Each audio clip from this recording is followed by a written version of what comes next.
타는 냄새가 먼저였다. 정민수는 새벽 4시에 산길을 걷는 사람이었다. 20년째였다. 광산이 문을 닫은 뒤로도 몸이 기억하는 시간에 눈이 떠졌고 습관처럼 장화를 신고 밖으로 나왔다. 잠이 오지 않았다. 집 안은 너무 조용했고 조용함은 때로 소음보다 사람을 더 괴롭혔다. 냄새는 고개를 넘기 전부터 났다. 플라스틱이 타는 냄새, 고무가 녹는 냄새, 그 밑에 깔린 설명할 수 없는 무언가. 짐승의 털도 아니고 나무도 아니었다. 정민수는 발을 멈추지 않았다. 산에서는 이따금 멧돼지가 죽기도 하고 버려진 쓰레기에 불이 붙기도 했다. 오래된 산이었다. 별일이 다 있었다. 그는 그렇게 스스로를 달랬다. 고개를 넘었을 때 차가 보였다. 아니, 차였던 것이 보였다. 산길 옆 공터, 폐광으로 이어지던 비포장 갓길 끝. 차 한 대가 완전히 뼈대만 남은 채 서 있었다. 불은 이미 꺼져 있었다. 남은 건 뒤틀린 금속 프레임, 녹아내린 유리잔해, 그리고 새벽 서리 속에 낮게 깔린 연기뿐이었다. 타이어는 바닥에 녹아붙어 있었고 번호판이 있어야 할 자리는 비어 있었다. 금속이 삼킨 것인지 누군가 미리 떼어낸 것인지 알 수 없었다. 정민수는 멈췄다. 세 걸음 앞에서 발이 저절로 섰다. 가까이 가지 않았다. 20년 동안 갱도 안을 걸어다닌 사람은 안다. 어떤 자리는 가까이 가면 안 된다. 불이 꺼진 자리가 불이 타는 자리보다 더 위험할 때가 있다. 몸이 먼저 알았다. 바람이 불었다.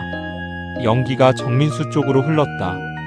그는 뒤로 한 발 물러서며 소매로 코를 막았다. 바람이 연기를 걷어냈고 그 순간 차 내부가 잠깐 드러났다. 뒷좌석이었다. 차 전체가 고르게 탄 것이 아니었다. 앞좌석과 트렁크 쪽은 뼈대만 남아있는데 뒷좌석 중앙부만 유독 깊게 패여 있었다. 마치 그 자리에서만 무언가가 따로 더 오래, 더 뜨겁게 탄 것처럼. 바닥 시트가 완전히 소실되어 차체 금속이 그대로 드러나 있었다. 정민수는 자신도 모르게 눈을 가늘게 떴다. 그리고 또 하나. 차 안에 사람이 없었다. 불에 탄 차에 시신이 없다는 것. 정민수는 그게 왜 이렇게 무서운지 처음엔 몰랐다. 생각해보니 알 것 같았다. 시신이 있으면 사고다. 시신이 없으면 다른 무언가다. 그는 천천히 휴대폰을 꺼냈다. 손이 떨렸다. 인정하고 싶지 않았지만 떨렸다. 신고 버튼을 누르면서도 눈은 뒷좌석에서 떼지 못했다. 새벽 공기가 금속 냄새와 뒤섞여 목구멍에 달라붙었다. 서리가 뼈대 위에 내려앉기 시작했다. 산은 아무 소리도 내지 않았다. 전화가 연결됐다. 정민수는 입을 열었다가 닫았다. 뭐라고 말해야 할지 몰랐다. 차가 탔다고? 사람은 없다고? 그것만으로는 부족한 것 같았다. 이 서늘함을, 뒷좌석만 유독 깊이 탄 이유를, 번호판이 사라진 이유를, 새벽 4시에 이 외진 산길에 차 한 대가 뼈대만 남은 채 서 있는 이유를 어떻게 말로 전해야 할지. 저기요. 그는 겨우 그것만 말했다. 차가 타 있어요. 강원도 옥계 쪽 폐광 올라가는 산길인데. 잠시 침묵. 사람은요? 정민수는 다시 뒷좌석을 봤다. 깊게 패인 자리. 서리가 내려앉는 금속. 아무것도 없는 자리. 없어요. 그는 그 말을 뱉고 나서야 깨달았다. 없다는 것이 더 무섭다는 걸. 윤태식이 현장에 도착한 건 새벽 5시 40분이었다. 차에서 내리자마자 냄새가 먼저 덮쳤다. 탄 금속, 녹은 고무, 그 밑에 깔린 무언가. 그는 담배를 입에 물었다가 그냥 도로 집어넣었다. 여기서는 담배 냄새가 의미가 없었다. 감식팀이 이미 차량 주변에 라인을 쳤다. 하얀 입김이 새벽 공기에 흩어졌다. 서리가 풀밭 위에 내려앉아 있었고 비포장 흙길은 밤새 얼어 딱딱하게 굳어 있었다. 윤태식은 라인 안으로 들어가지 않고 먼저 전체를 봤다. 차였던 것. 세단 형태. 중형급. 그 이상은 알 수 없었다. 뼈대가 뒤틀려 있었고 지붕은 열기에 내려앉아 있었다. 유리는 전부 녹아 흘러내려 바닥에 굳어 있었다. 타이어 4개는 형체 없이 바닥에 붙었다. 번호판 자리는 비어 있었다. 앞뒤 모두. 언제부터 타기 시작했대요? 감식팀장 박 반장이 고개를 들었다. 신고 시각이 새벽 4시 12분. 최초 발견자 진술로는 불꽃은 없었고 연기만 남아 있었다고 합니다. 최소 2시간 이상 탄 것으로 추정. 윤태식은 차 쪽으로 천천히 걸었다. 인화성 물질은? 없습니다. 그는 발을 멈췄다. 없어? 네. 박 반장이 클립보드를 내밀었다. 가솔린, 신어, 라이터 오일. 어떤 가속제도 검출되지 않았습니다. 자연화재 패턴처럼 보이는데? 박 반장이 잠깐 말을 멈췄다. 의도적 흔적이 있습니다. 윤태식은 아무 말하지 않았다. 기다렸다. 차 내부 연소 패턴이 불균이랍니다. 자연화재라면 엔진룸에서 시작해서 전체로 번지는 게 정상인데 이 차는 앞뒤 연소 정도가 비슷합니다. 동시다발적으로 여러 지점에서 시작된 것으로 보입니다. 그런데 가속제가 없어요. 어떻게 그게 가능해? 모르겠습니다. 박 반장이 솔직하게 말했다. 그래서 이상한 겁니다. 윤태식은 라인 안으로 들어갔다. 장갑을 끼고 차 옆에 쪼그려 앉았다. 뒷좌석 쪽. 감식팀이 이미 표시해둔 자리였다. 바닥 시트가 완전히 소실되어 차체 금속이 드러나 있었다. 주변보다 확실히 더 깊이 탔다. 열이 집중된 자리. 여기. 네. 뒷좌석 중앙 하단부입니다. 이 부위만 집중적으로 소실됐습니다. 뭔가 놓여 있었던 것 같은데 완전히 탔습니다. 윤태식은 그 자리를 손가락으로 짚지 않고 눈으로만 봤다. 가방, 서류, 아니면 다른 무언가. 태워야 할 것이 있었다. 차 전체를 태운 건 그것을 감추기 위해서였다. 차대 번호는 일부 남아 있습니다. 엔진룸 쪽 각인이 열에 손상됐지만 판독 가능한 수준입니다. 조에 넣었습니다. 윤태식은 일어섰다. 하늘이 조금씩 밝아오고 있었다. 산 능선이 어둠 속에서 윤곽을 드러내기 시작했다. 그는 차에서 눈을 떼지 않으며 말했다. 운전자는? 없습니다. 주변 수색은? 진행 중입니다.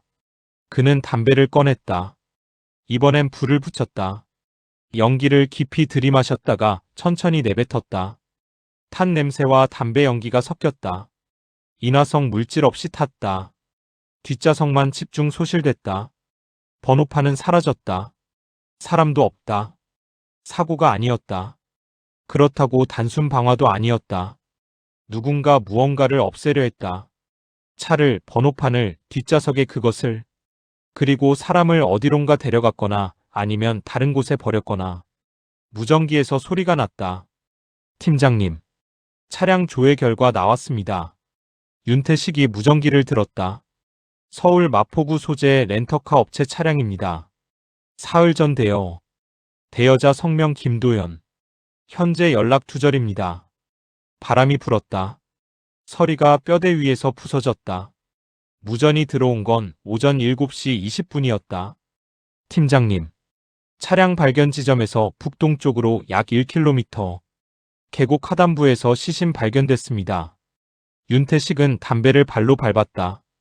이미 3번째였다. 그는 아무 말 없이 산길을 걷기 시작했다. 뒤에서 한지훈이 따라왔다. 그녀는 현장에 도착한 뒤로 말이 없었다. 메모만 했다. 윤태식은 그게 편했다. 계곡으로 내려가는 길은 가팔랐다. 서리 내린 낙엽이 발 아래에서 눌렸다.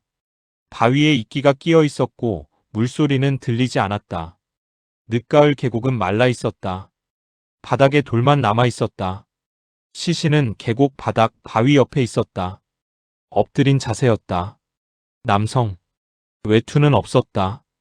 얇은 셔츠 차림이었는데 등 쪽 셔츠가 찢겨 있었다. 신발도 없었다.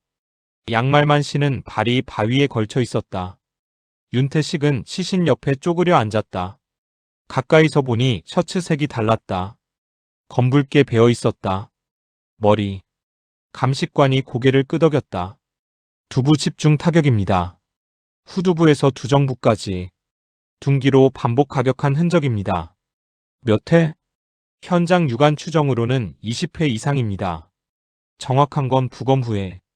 윤태식은 시선을 거두지 않았다. 20회. 한 번, 두 번이 아니었다. 멈추지 않은 것이었다. 멈출 수 없었거나 멈추지 않으려 했거나. 저항 흔적은? 감식관이 잠깐 머뭇거렸다. 적습니다. 저거? 손등이나 팔 쪽에 방어운이 거의 없습니다. 손톱 및 이물질도 현재까지는 확인되지 않았습니다. 윤태식은 시신의 손을 봤다. 맨손이었다. 차가운 새벽 산길을 걸었다면 손에 흔적이 남아야 했다. 바위를 짚었다면 손바닥이 긁혔어야 했다. 그런데 깨끗했다. 저항하지 못했다. 아니면 저항할 틈이 없었다. 한지훈이 옆에 쪼그려 앉았다. 그녀는 시신을 보면서 말했다. 감정 없이 낮은 목소리로. 외투와 신발을 가져갔네요. 증거인멸. 그것만은 아닐 수 있어요. 그녀가 메모지에 뭔가를 적었다. 신발과 외투에 뭔가 있었던 거겠죠. 가져갈 이유가 있었던 거예요. 윤태식은 시신 주변 바위를 훑었다. 혈흔이 튀어 있었다. 범행 장소였다. 차에서 여기까지 어떻게 왔는가? 걸어서 이동한 건가? 끌려온 건가? 1km. 산길로 1km는 짧지 않았다. 차에서 여기까지 이동 경로 확인해. 감식관이 고개를 끄덕이고 자리를 떴다. 윤태식은 일어서지 않고 시신을 계속 봤다. 얇은 셔츠, 맨발, 외투도 신발도 없이 이 산길에 있었다. 새벽 늦가을 강원도 산길 기온은 영하였다.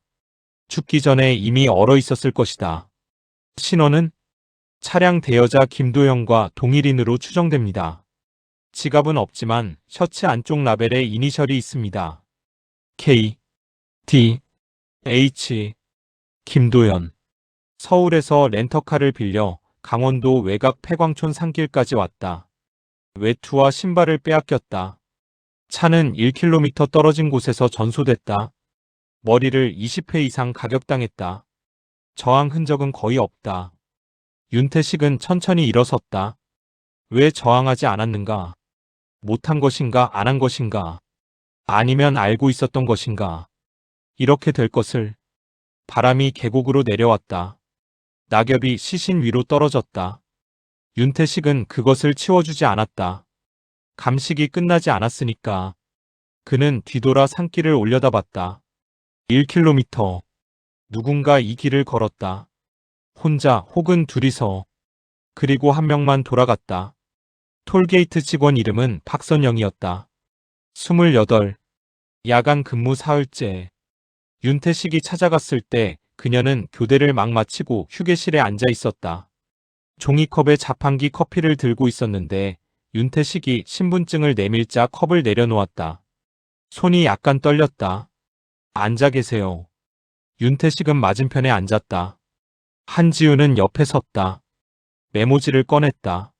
새벽 시간대 차량 기억하시는 거 있습니까? 박선영이 고개를 끄덕였다. 있어요. 형사님들이 조회하신 그 차 맞죠? 번호판 없는 거. 윤태식은 표정을 바꾸지 않았다. 말씀해 보세요. 새벽 2시에서 3시 사이였어요. 정확한 시각은 기록에 있을 거예요.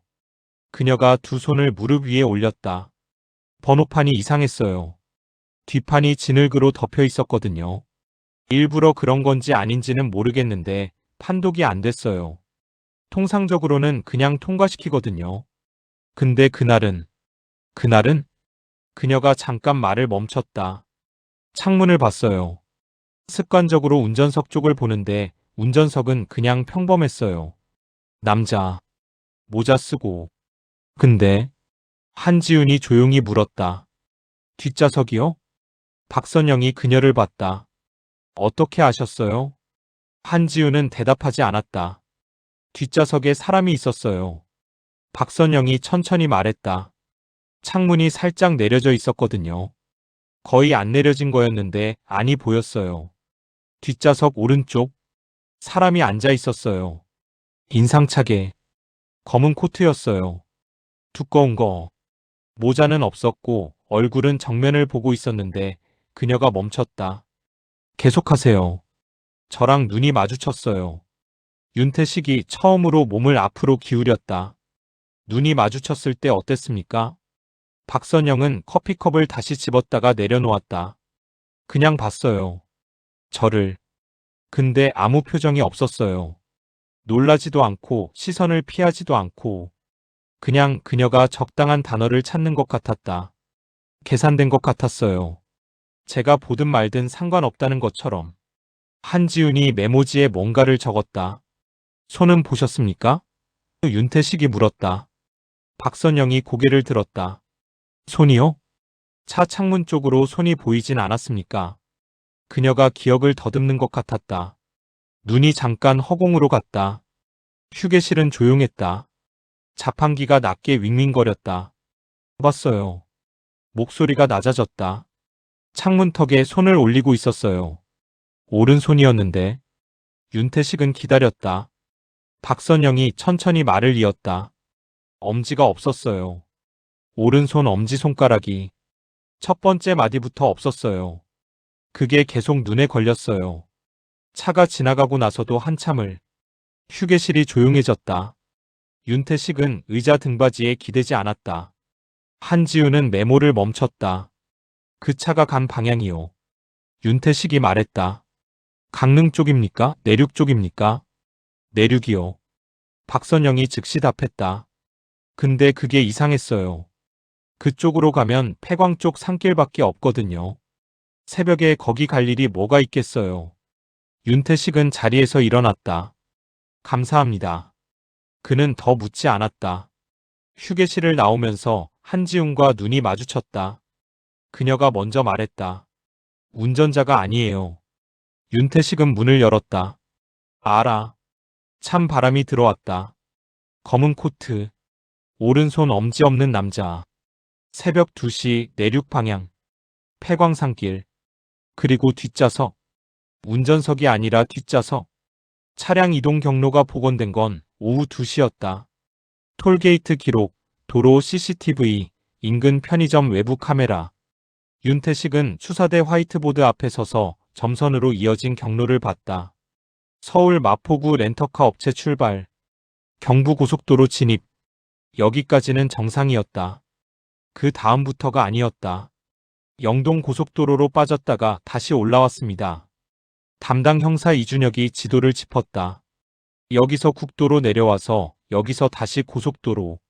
강릉 방향으로 갔다가 중간에 되돌아서 내륙으로 들어왔습니다. 총 이동 시간 5시간 반. 직선으로 오면 2시간 거리입니다.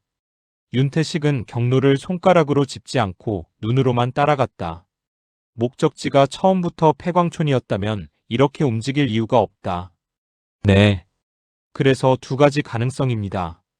누군가 경로를 지시했거나 아니면 미행을 따돌리려 했거나. 한지훈이 보드 옆에 서서 팔짱을 끼고 있었다. 둘 다 아닐 수 있어요. 이준혁이 그녀를 봤다. 도망이 아니에요. 미행을 따돌리는 경로는 빠르게 움직여야 해요. 이건 느려요. 중간에 40분 이상 멈춘 구간도 있어요. 그녀가 지도의 한 지점을 짚었다.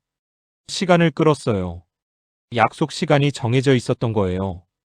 윤태식이 고개를 돌렸다. 누구와의 약속? 그게 핵심이죠. 차대번호 조회 결과와 렌터카 업체 확인으로 신원은 이미 특정됐다. 김도연. 서울 거주. 전직 공무원.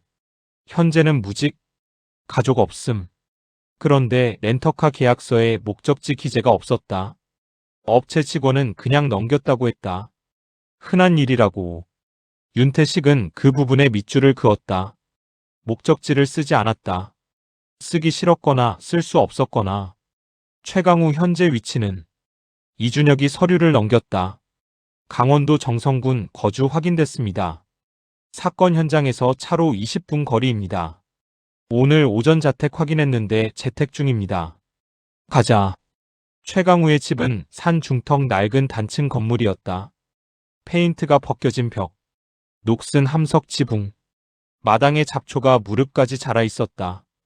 개도 없었다. 인기척을 느끼기 어려운 집이었다.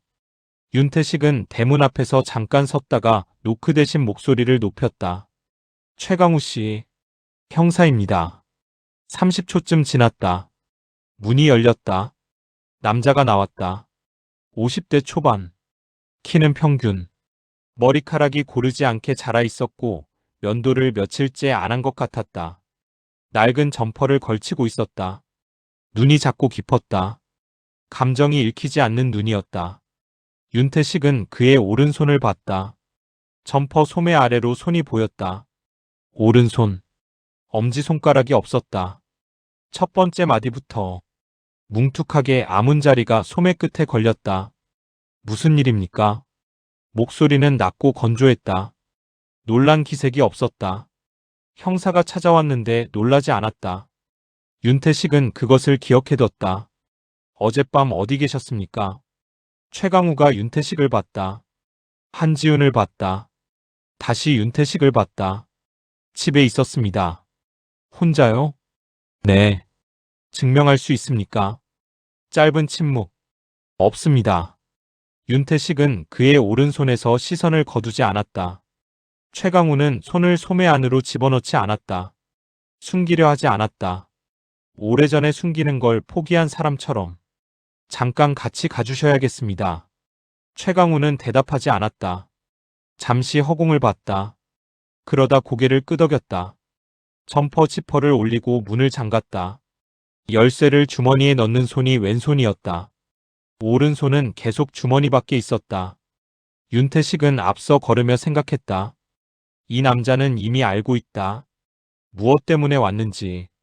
그런데 도망치지 않았다. 숨지도 않았다. 집에서 기다리고 있었다. 기다린 것인가? 아니면 기다릴 수밖에 없었던 것인가? 취조실은 좁고 낮았다. 형광등이 하나 죽어 있었다.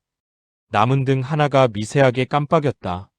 최강우는 철제 의자에 앉아 테이블 위 아무것도 없는 자리를 보고 있었다. 윤태식이 맞은편에 앉았다. 한지우는 뒤에 섰다. 폐광사고 아십니까? 윤태식이 먼저 꺼냈다. 최강우의 눈이 테이블에서 움직이지 않았다. 어느 거요? 2003년. 정선 제사광구. 1초, 2초. 최강우가 눈을 들었다. 압니다. 생존자가 당신 혼자였죠. 네. 동료 셋이 죽었고. 네. 대답이 짧았다. 짧은 게 아니라 잘라낸 것 같았다. 더 이어지면 안 된다는 것처럼. 윤태식은 서류를 테이블에 내려놓았다. 사고 보고서. 최강우는 내려다보지 않았다. 한지훈이 앞으로 나왔다. 사고 이후 직장을 3번 옮기셨네요. 그녀가 서서 말했다.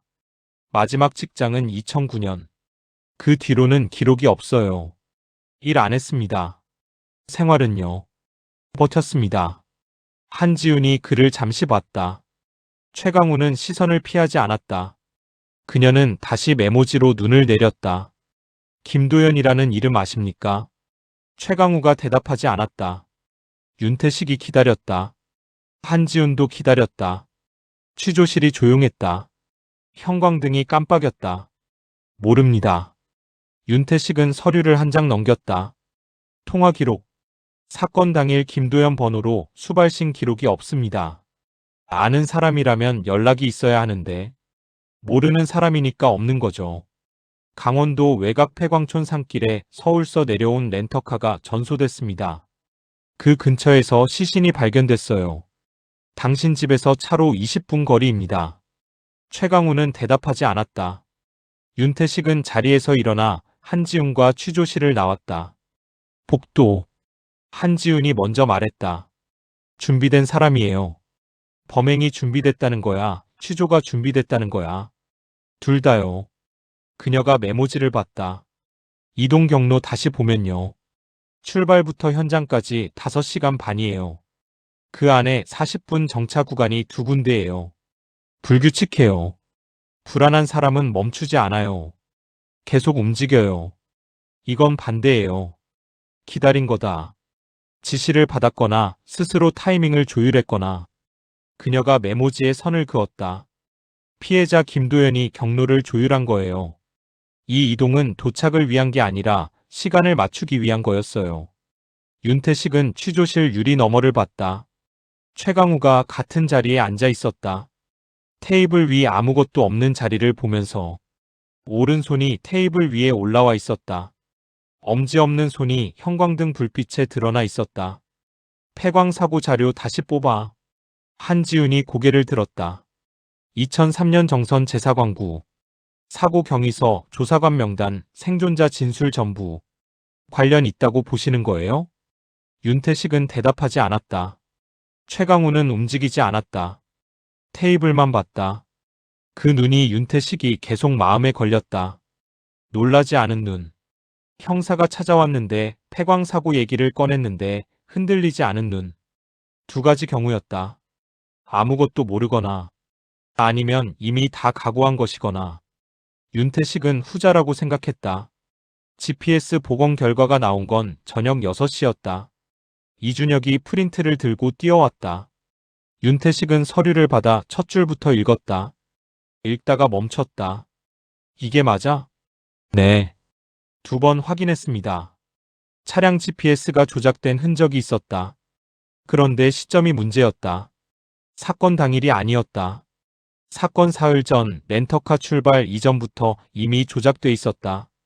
윤태식은 서류를 테이블에 내려놓았다. 김도연이 렌터카를 빌리기 전에 GPS가 조작됐다. 즉, 누군가 차량에 먼저 손을 댔다. 김도연이 그 차를 빌리기 전에. 단순 피해자가 아닐 수 있다. 아니면 김도연도 몰랐던 것일 수 있다. 윤태식은 취조실 쪽을 봤다. 최강우는 아직 같은 자리에 앉아 있었다. 영장이 나온 건 밤 10시였다. 윤태식은 서류를 들고 취조실로 들어갔다. 최강우는 6시간째 같은 자리에 앉아 있었다. 물 한 잔을 마셨고 화장실을 한 번 다녀왔다. 그게 전부였다. 밥은 거부했다. 담당 순경이 2번 권했는데 2번 다 고개를 저었다. 윤태식은 영장을 테이블에 내려놓지 않았다. 손에 들고 섰다. 최강우 씨, 마지막으로 묻겠습니다. 최강우가 고개를 들었다. 어젯밤 11시에서 새벽 3시 사이 어디 있었습니까? 침묵. 형광등이 깜빡였다. 최강우의 눈이 윤태식의 손 위 영장을 봤다. 그는 오래 그것을 봤다. 그러다 천천히 숨을 내쉬었다. 산에 있었습니다. 윤태식은 표정을 바꾸지 않았다. 어느 산? 폐광 쪽? 왜? 최강우가 테이블 위 오른손을 봤다. 엄지 없는 손. 그는 그 손을 한참 내려다봤다. 걷습니다. 자주. 잠이 안 올 때. 새벽에 혼자. 네. 거기서 차 본 적 있습니까? 봤습니다. 취조실이 조용해졌다. 윤태식은 의자를 당겨 앉았다. 급하지 않게. 천천히. 타고 있던 차였습니까? 최강우가 고개를 끄덕였다. 그 안에 사람이 있었습니까? 고개를 끄덕이지 않았다. 대신 눈을 감았다. 2초, 3초, 다시 떴다. 있었습니다. 윤태식은 한 박자 기다렸다. 당신이 한 겁니까? 최강우는 대답하지 않았다. 오른손을 테이블에서 내려 무릎 위에 올렸다. 소매가 내려와 손을 덮었다. 그는 그 상태로 벽을 봤다. 윤태식은 기다렸다. 한지훈은 뒤에 서서 아무 말도 하지 않았다. 1분이 지났다. 최강우가 입을 열었다. 돈 때문이었습니다. 목소리가 낮았다. 감정이 없었다. 읽어 내려가는 것 같았다. 그 사람이 먼저 연락해왔습니다. 돈을 준다고 했어요. 조건이 있었습니다. 만나러 오면 된다고. 새벽에. 거기서. 연락 기록이 없습니다. 다른 번호였습니다. 일회용. 윤태식은 메모했다. 만나서 어떻게 됐습니까? 말다툼이 있었습니다. 돈 얘기가 달라졌어요. 저도 흥분했고. 최강우가 멈췄다. 우발적이었습니다. 차는 왜 태웠습니까? 겁이 났습니다. 신발과 외투는 버렸습니다. 산 아래 계곡 쪽에. 윤태식은 펜을 내려놓았다. 최강우는 계속 벽을 봤다. 자백치고는 너무 정돈돼 있었다. 흥분한 사람의 말이 아니었다. 6시간을 앉아서 정리한 사람의 말이었다. 윤태식이 일어서려는데 한지훈이 앞으로 나왔다. 그녀는 최강우 앞에 섰다. 그를 내려다봤다. 최강우가 처음으로 시선을 옮겨 그녀를 봤다. 한지훈이 말했다. 돈 때문이었다고 하셨죠? 네. 우발적이었다고 하셨죠? 네. 그녀가 잠깐 침묵했다. 거짓이에요. 최강우의 눈이 미세하게 좁아졌다. 한지훈은 시선을 거두지 않았다. 우발적인 사람은 차를 태우지 않아요. 번호판을 미리 제거하지 않아요. GPS를 사흘 전에 조작하지 않아요. 그녀의 목소리는 낮고 일정했다. 이 사람은 준비했어요. 처음부터 끝까지. 우발적인 건 없었어요. 최강우는 대답하지 않았다. 한지훈이 한 발 뒤로 물러섰다. 그리고 한 가지 더. 그녀가 윤태식을 봤다. 윤태식은 그녀의 눈에서 무언가를 읽었다. 지금 막 맞춰진 조각. 피해자가 먼저 접근했다고 하셨죠. 돈을 준다고 했다고. 근데 그녀가 최강우를 다시 봤다. 왜 그 사람이 당신한테 돈을 줍니까? 당신한테서 뭘 원했던 거예요? 취조실이 완전히 조용해졌다. 최강우는 입을 다물었다. 그리고 끝까지 열지 않았다. 폐광사고 조사 파일이 도착한 건 자정이 넘어서였다. 윤태식은 수사대 책상에 파일을 펼쳤다. 2003년 정선 제사광구 붕괴 사고. 사망자 셋. 생존자 하나. 최강우. 파일은 두꺼웠다. 사진, 진술서, 현장 감식 보고서, 조사관 서명란. 그는 조사관 명단을 먼저 봤다. 3명이었다. 책임 조사관 1명, 보조 조사관 2. 윤태식은 이름을 천천히 읽었다. 멈췄다. 보조 조사관 란 3번째 이름. 김도연. 그는 파일을 덮지 않았다. 그대로 뒀다. 일어서서 창문 쪽으로 걸어갔다. 밖은 어두웠다. 주차장 가로등이 하나 깜빡이고 있었다. 김도연은 렌터카 기사가 아니었다. 전직 광산사고 조사관이었다. 2003년 정선 제사광구 사고를 직접 조사한 사람이었다. 그리고 그 사고의 유일한 생존자가 최강우였다. 우연이 아니었다. 처음부터 우연이 아니었다. 한지훈이 파일을 들고 들어왔다. 김도연 개인 이력서. 공공기관 재직 이력. 2003년부터 2007년까지 광산안전공단 소속. 이후 퇴직? 그 다음이 공백이었다. 4년의 공백. 그리고 이번 사건. 왜 다시 나타난 거야? 윤태식이 말했다. 뭔가 찾고 있었던 거겠죠. 한지훈이 파일을 테이블에 내려놓았다. 2003년 사고. 조사 결과는 단순 붕괴였어요. 노후갱도 구조물 결함. 사고로 처리됐어요. 근데 김도연은 그게 아니라고 봤다. 봤거나 보게 됐거나. 윤태식은 파일로 돌아왔다. 사고 현장 사진. 갱도 내부. 무너진 치지대. 그는 사진을 한 장씩 넘겼다. 감식 보고서. 구조물 분석. 결론란에 자연 붕괴 4글자. 최강우한테 다시 들어가야겠어. 지금 자정이에요. 상관없어. 최강우는 유치장에서 눈을 감고 있었다. 잠든 건지 아닌지 알 수 없었다. 윤태식이 철창 앞에 서자 눈을 떴다. 놀라지 않았다. 예상했다는 것처럼. 김도연이 누군지 알고 있었죠. 최강우는 일어나 앉았다. 2003년 사고 조사관이었어요. 당신을 조사했던 사람. 침묵. 그 사람이 왜 당신을 찾아왔습니까? 최강우가 바닥을 봤다. 시멘트 바닥. 그는 오른손을 무릎 위에 올렸다. 엄지 없는 손이 형광등 아래 드러났다. 물어봤습니다. 목소리가 낮았다. 뭘 물어봤습니까? 그날 일을. 윤태식은 철창에 가까이 섰다. 그날 일이 뭡니까? 최강우가 고개를 들었다. 윤태식을 봤다. 처음으로 흔들리는 눈이었다.